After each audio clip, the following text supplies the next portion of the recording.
roughly half of those lots, from a practical sense, from a fairness sense, it'd be very tough to go back to those new property owners and say, hey, guess what, there's $3,000 still owed on your lot, pay up. The developer recognizes that and is comfortable having the full amount assessed just to the 16 remaining lots instead of trying to involve the ones that were previously sold.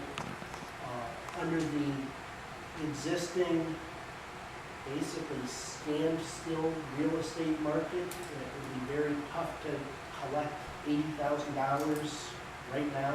Say, hey, this is due, this is what the agreement says, so it's trying to find, the amendment tries to find a fair workout plan that works to make sure the city gets paid the full amount that's due, but allowing time for the developer to make those payments.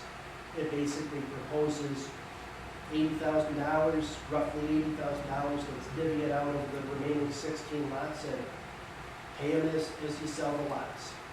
And with it, there will not be any additional development future phases until these are paid in full. So no preparing with putting in infrastructure for future phases. Let's get this one worked out and paid off first. That's the simple version of what's before you. I'm sure you guys have got a few other questions that are probably easier to handle with questions than I just try to throw information at you. Questions for Dan?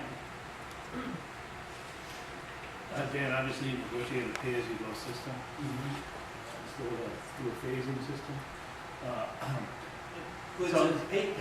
It's pay as you go on the first phase. So other parts of the development agreement or future phases are still sitting out there, presumably to be paid as you get to future phases, but it's a matter of let's That was one of my do a questions. workout plan for sub-phase one and phase one. Okay, so then the other question of it is how do we determine when an actual lot has been sold?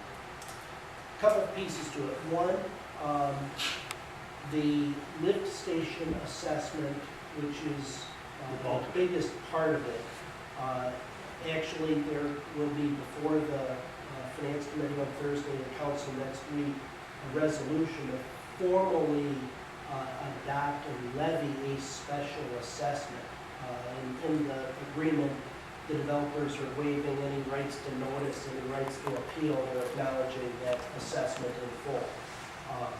But having that assessment levied in effect will cloud the title.